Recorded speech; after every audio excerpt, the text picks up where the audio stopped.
You might not see them because they might be watching you from the Patreon.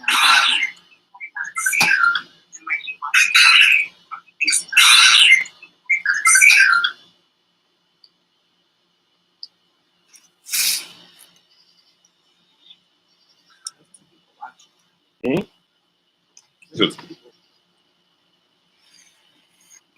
So Juneteenth, peace. So Juneteenth, why is this important? Why is this even a conversation still amongst us in the new millennium? And I've covered this before, but I'm gonna bring it to you guys in a different context. So, um, we talk about the fact that the difference between continental slavery and slavery in the Caribbean and the Central American uh, territories is the ability for the slaves to have a day of freedom. So, if you look at Jamaica, Trinidad, Guyana, any one of these strongholds, so till today they have something called carnival, and the day before they have a night what they call Juve. Now, these customs directly allow their ancestors the ability to continue to assist them from the ethereal world because when they stomp on the ground in Jubilee in their outfits and their floats and their large groups of musicians striking the drums and playing the horns and stomping on the ground that their ancestors are buried in. That sound resonates to the bones of their ancestors and allows them to, for the moment, understand that their suffering was not in vain. That everything that they went through, there, there was an outcome, a productive outcome from it. Now, due to the continental United States being primarily Protestant, and then a bunch of other divisions of Christianity being cultivated within that expression. There is no musical expression, there is no artistic expression, dance expression, or sculptural expression. So that if you go into the Catholic Church, the saints are sculpted and defined, right? And so even if you go into Buddhism, if you go into Hinduism, and where they have icons and their deities are in life, this gives the people a means of artistic expression in the name of God. Protestantism does not. So when you go to a Protestant church, the only symbol you may be exposed to is a wooden cross. They don't even put Jesus on the cross because there is no symbolism to represent God. So in that, the Africans in the continental United States were limited in their ability to express God in the motifs that they are used to, which is normally through art, sculpture, song, and dance. So after the Stono uprising between the Carolinas and Florida, when the Africans who insurrected were finally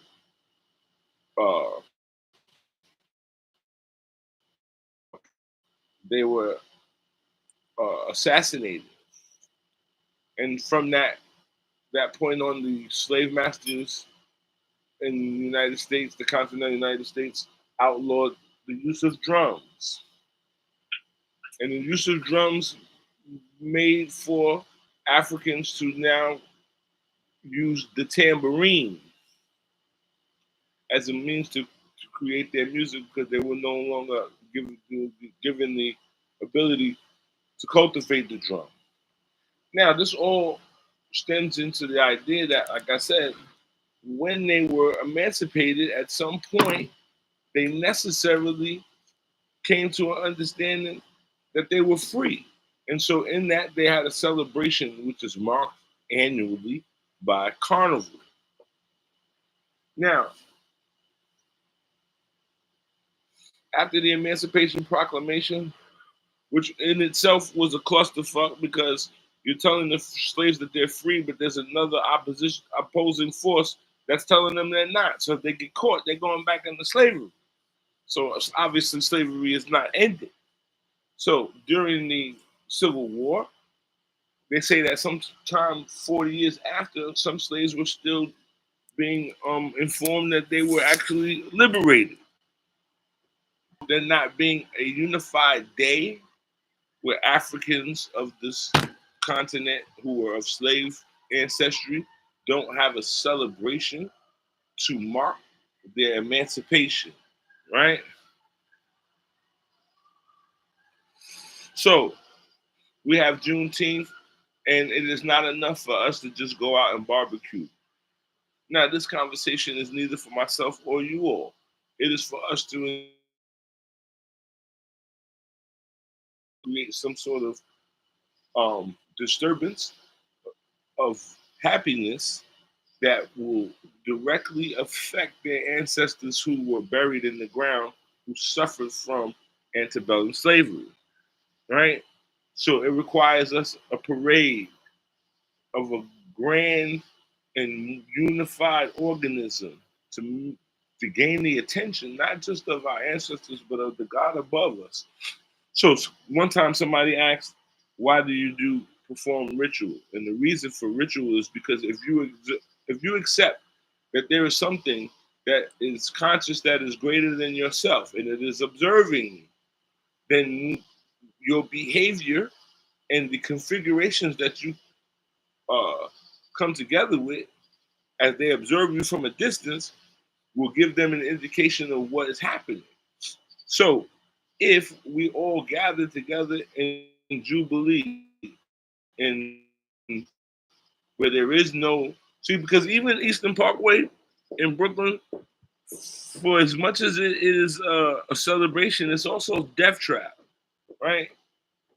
As you hear gunshots going off in the back of my fucking ambiance. But places like that, it's a death trap, right?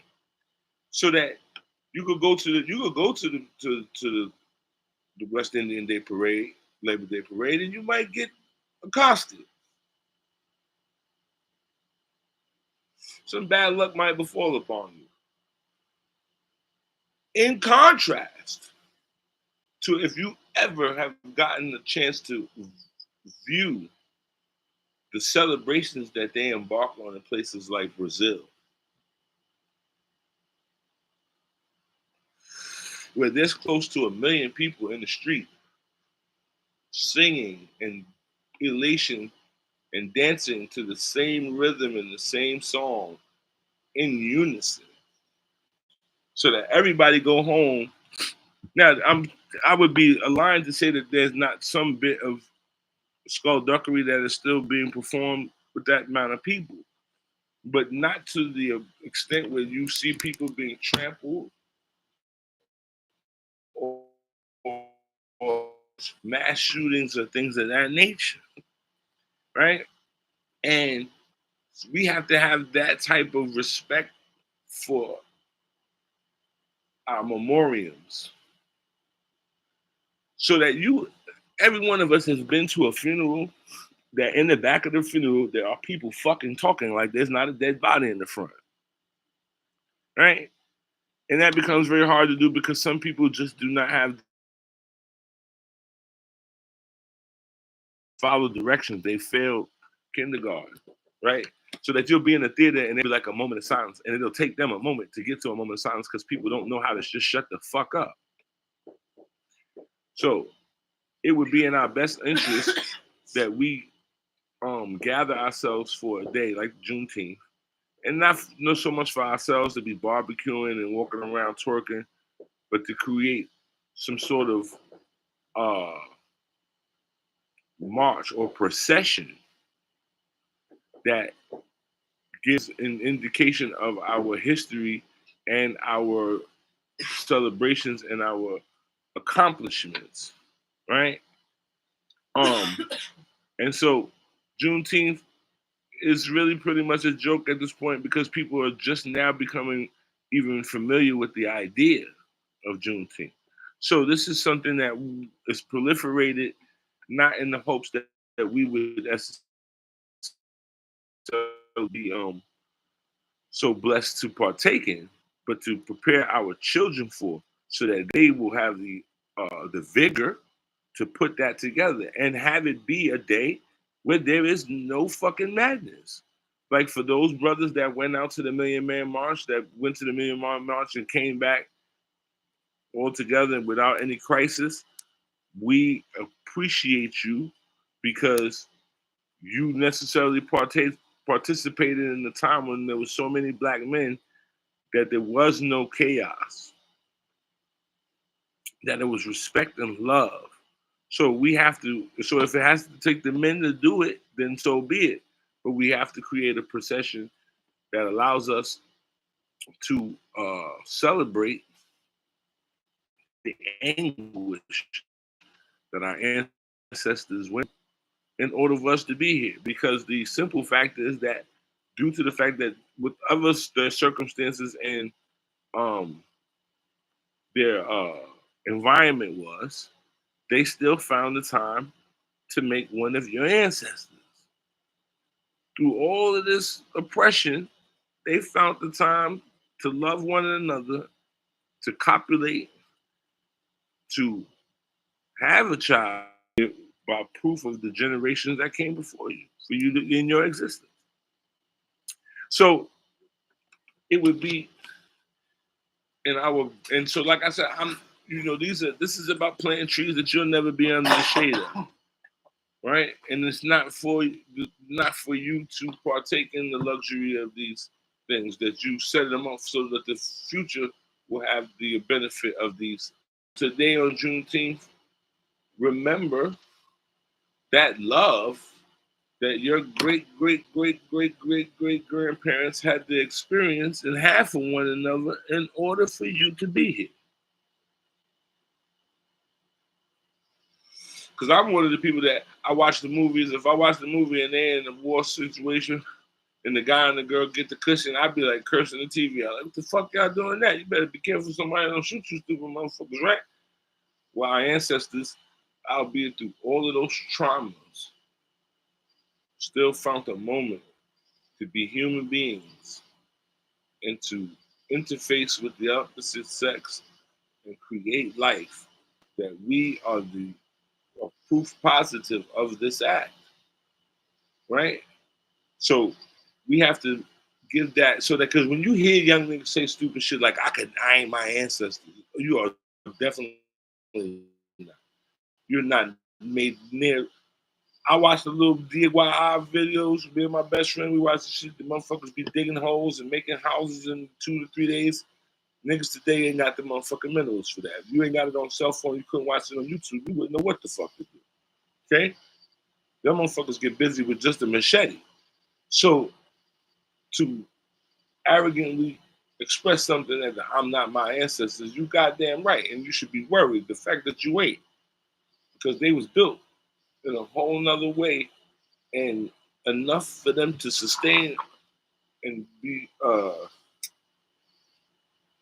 durable through all of that bullshit, so that you could be here sitting with me right now on this thing, on this machine, looking at each other, right?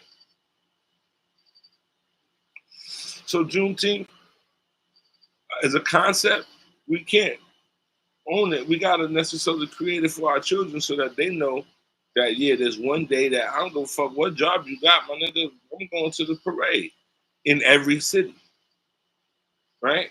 And in doing these things, you will understand how much power and economics you truly have, right? When you just get to practice and play with the idea of unity, right? So that imagine, so the same way that you go and someone will go to the Labor Day parade in search of a roti, in search of jerk chicken, in search of some curry goat. Well, how come you don't have something for yourself where you're going to have a parade and people are going to be able to vend fried chicken and fried green tomatoes and fried okra and turkey neck, and, right? So that your cuisine becomes a part of the experience. See, because I talk about days, Know the Ledge Radio, or even the Ambassador Assault on Block Talk Radio. I talk about the advancement. So they keep talking about Black Wall Street. That's fine. No, why you gotta call it that? Why you just can't have Nigga Town? And they don't have to be known as Nigga Town. It could just be known as Nigga Town amongst us, where there is at least a 5-block radius with nothing with black, uh, you know, companies or services, right? So that you go, so that you have a black cleaners, a black butcher shop, barber shop, beauty salon, general store, restaurant, um,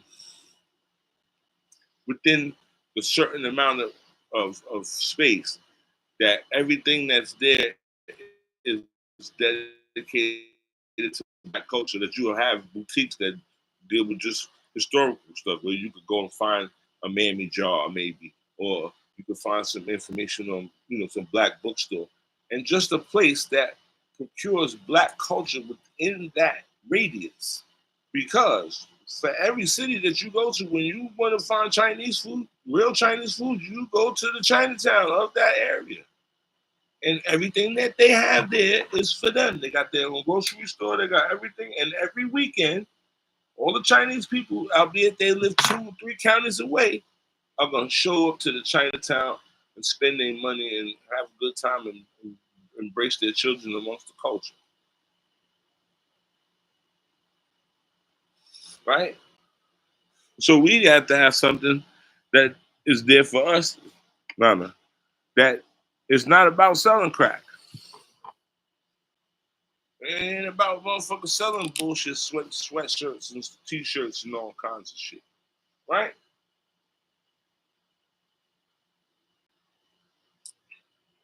So we have to congregate amongst each other in order to create the scene. So now if you start with Nigga Town, when Nigga Town decides as everybody that's on that in that radius, that they all contribute to the food, and we got the permit from the city, and we blocking off this area, and we've also made the police have to come over here and do some overtime work to make sure everything is safe. And we're gonna have our parade, and we just parade around the block 5 times. That's what we're gonna do. But we have to establish that, right? Um, because I look back at my old neighborhood, a place like Bedford Stuyvesant now, and it is unfortunate from my standpoint, because all of the everybody walking around in the boutiques and all that, and the children that lived in that neighborhood who were afraid, we never got to experience any of that. We never got to experience the amenities that come with the shishiness of being Bedford Stuyvesant, right? So that goes because we didn't procure our culture. We didn't make it so that no pilgrims would ever want to come and move around us. Because they send somebody, and that person comes and they're a scout, and they're like, oh yeah, the niggas are not so bad around here, and if and then they move around, and then you get used to seeing them around. Before you know it, now they got 4 or 5 brownstones on your block, and now you know what I mean. They're changing the what they call it, the HOA rules, and now all of a sudden you can't do this and that on the block. So we have to have the same objective, feel me? But even more so, because I hear crazy stuff. People talking like, "Oh, do you do you give light to ancestors that had bad character?" First of all, you ain't got no motherfucking dog in that race. You don't have judgment over your parents, your grandparents, or anybody in your family that was suffering through any ills, albeit alcoholic, narcotic, sexual, any of those things. That is none of your business because you were not there to see the beginnings to see how that soup was made. So don't worry that part. If you have an ancestor, you still say or whatever to them, even if your mama was a crackhead, because she did not have to have you. And that's the reality of it. Because whoever told you having kids was going to be a motherfucking easy thing. Anybody that signs up to have a child, when they decide to, at the end of the day, they got courage because you're now responsible for somebody at least 18 years. That's what they say, by license wise. But this person gonna be attached to you for the rest of your life, right? So we have to necessarily rethink things and start to create our reality. Everybody be talking about reality. Reality is whatever the fuck whoever got the power to tell you what the fuck to do. That's what your reality is. So your reality, motherfucker, there's a COVID out there, and you're gonna wear a mask, and you're gonna get this jab, or else. And that was the reality. Those that necessarily went against that reality, and those that did whatever it is, that was a reality that you didn't have no. You know what I'm saying? Whether you went with it or not, that was the reality. So we have to get with creating our realities. Like, yo, hold on.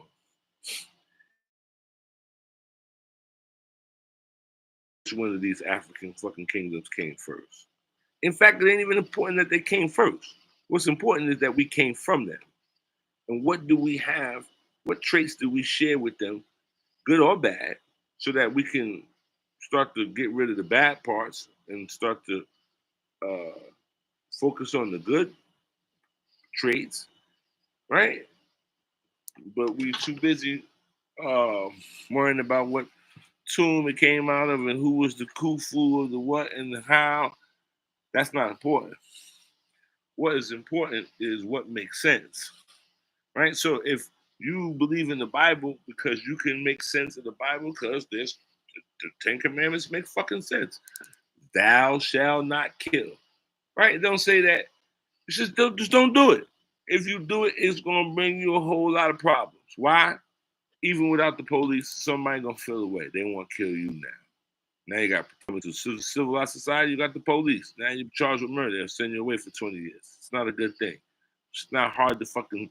These are not things that man should be fucking debating about. These are very simple fucking rules and principles that we should all agree. Don't be coveting my wife. If you looking at my wife and now y'all screwing and making babies, it's just gonna be a problem. Don't steal from me, cause I'm gonna want to take it to. You know what I'm saying? All of these different things. Now, when it comes to certain things, remember, it's based on their society and what is necessary for the society, right? So you don't have anything to say about some jungle niggas who the little girl is 11 and she about to get married. That ain't none of your fucking business, cause she ain't going to your schools, she ain't getting your vaccines, she ain't doing none of that shit. She live in the jungle.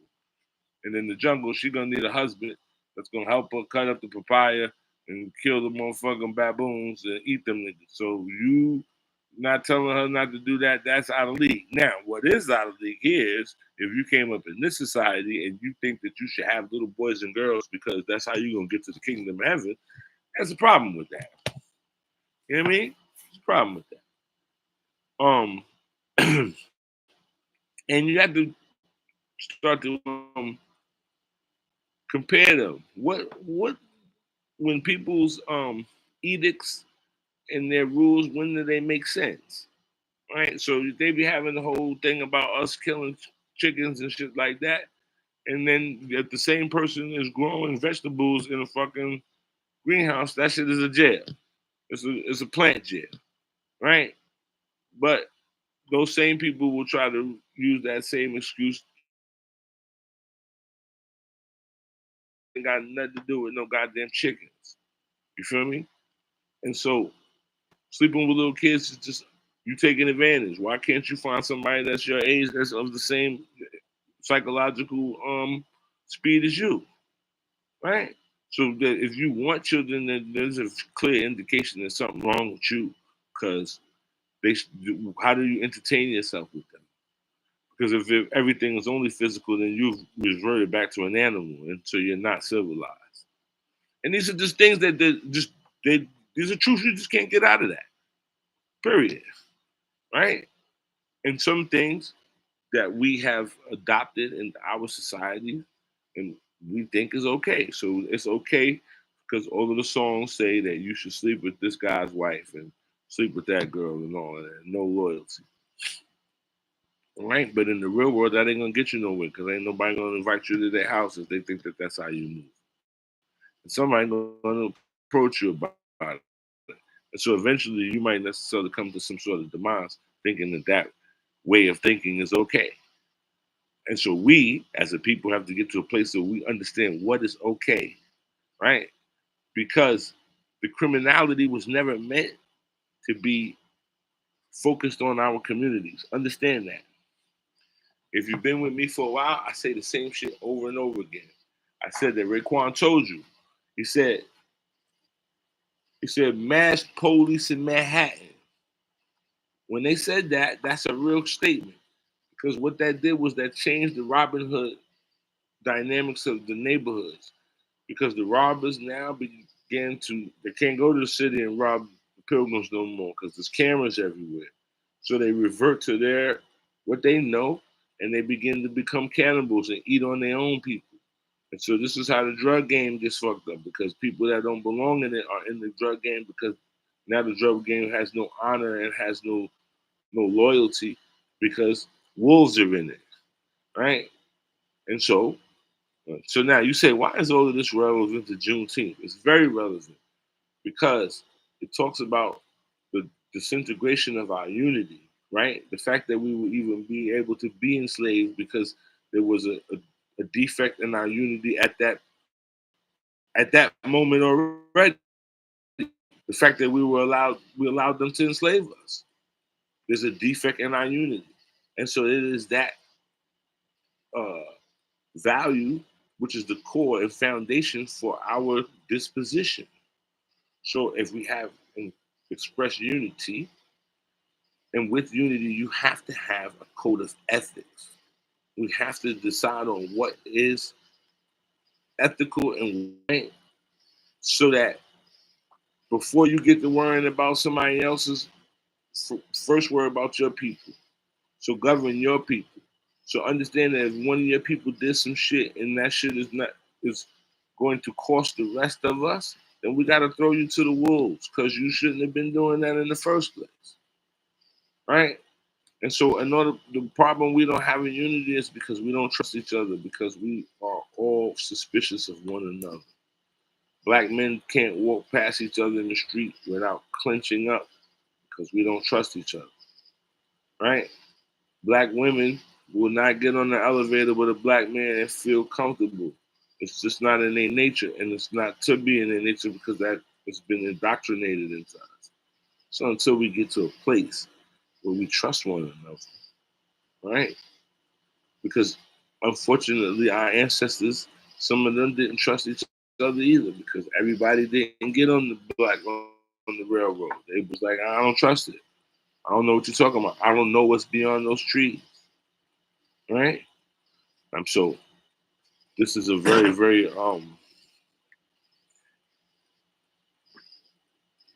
solid value that we need to necessarily examine wholeheartedly, is the value of our unity. That's why it's the first principle of the Nguzo Saba. It's unity, umoja. Without the unity, you have nothing else. So transfer the unity that we use to celebrate and gather albeit for celebrations or for mournings, and use that for us to necessarily to gather amongst each other so that we can create the different classes of systems amongst us so that the doctors would be with the doctors and the scholars be with the scholars and the soldiers be with the soldiers. You feel me? Because right now you got soldiers talking about things that scholars should be talking about, but they don't have the information, and so they sound out of place, right?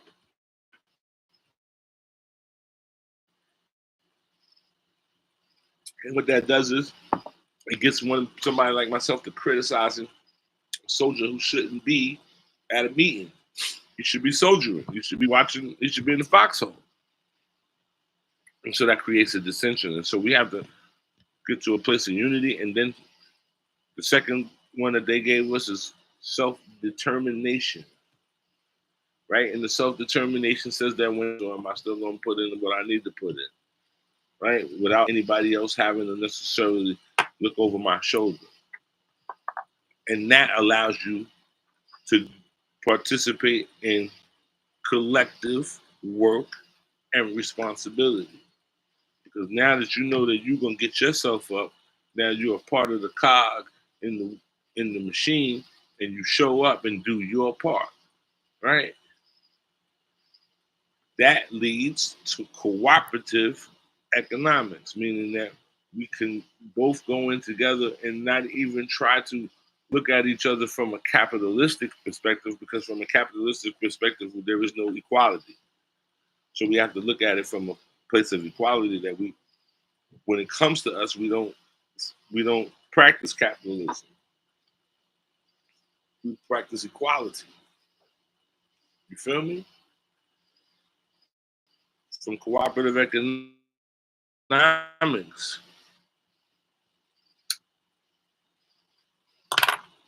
will then begin to fund your creativity. Kuumba, right? Your creativity so that you have something that other cultures want from you, that they observe from your culture, is your creativity. From your creativity gives your children purpose. From that purpose gives them faith. The shit has always been there for us. We just don't take advantage of it. We're too busy worrying about who brought it to us. Don't worry about the messenger. Worry about the message, right? Doesn't matter if your check came by FedEx Express or if USP brought it. It's still a check. So cash it. So this Juneteenth, we are soaking the seeds so that in the next few years we begin to find ways and find people who are of like minds, who will put on some sort of procession that begins the custom that will soon be something that will help level us up on a different frequency, right? Because remember, the Labor Day Parade didn't start out with 100,000 people. It started out with just a group of dedicated people. Consistency. You feel me? So on this Juneteenth, we need to necessarily create the conversation and the idea of a procession for Juneteenth in the future so that we never forget what we're going through. Because if you allow them, they're going to put the Mandela effect on you. You're going to wake up one day and they're going to tell you Harriet Tubman was a motherfucking president. So don't fall for the bullshit. So be careful. And remember, when it comes to the spiritual shit, be careful of the people that they don't talk to spirits and they don't have any confirmation. It sounds good, but what have they done to confirm their experience with them having interfacing with spirit? You got to come back with them. And when those people become proficient, they'll be able to tell you things that are prophetic so that you don't have to sit in there and listen to them to tell you what they think something or how they hypothesize about something, right? Because if they don't know, they'll be very clear. Like, I don't tell you about what happens after death. I had my experiences with death on a lot of sides, but not enough for me to tell you that I'm an expert and I'm very clear on sure what's going to happen to you because I ain't been dead yet. So be careful of those people. And the other part is, remember this. Dimensions. Water is a different dimension than the dimension that we live in, that we exist in. But water as a dimension, you can enter the ocean. And there are beings that are live in only in that dimension. The fish can't live outside of that dimension. But we can go in and out of their dimension. So understand that our dimension, there is something that is looking down at us that can come into our dimension and interface with us and go back to where it came from, but we can't go to where it came because we won't be able to survive. We'll be a fish out of water. And that'll explain some of these things about these entities so that you don't have to have no green men and nobody put no DNA to make you worship nobody. You worship God because God is in control of death. And if you wasn't afraid of death, then we wouldn't be talking here. You wouldn't be then trying to kill yourself. Or this fuck about your life. So all of us here that are here present, obviously at some point, we respect life enough to participate in it. Okay? So be careful. Nobody made us worship them. We worship God because we know better. Because we know that there's something greater than us that at any given point, the probability will allow us to come to our death. And the one thing about death is that that moment that people experience more time. Think about that. So all of our ancestors wish they had more time. So let's try to do some of the things that they didn't get a chance to do because they were out of time. And so on this Juneteenth, let's think about this. Like I said, to soak in the seeds that have been the next few generations will plant them, and in the next few generations they'll start to grow and sprout. And before we know, when the time when we come back and reincarnate, we'll be under that shade. This is Obade Dayo. I hope y'all had a good weekend, a good Father's Day. Happy Juneteenth to our ancestors, and be careful of them trying to necessarily change your perspective.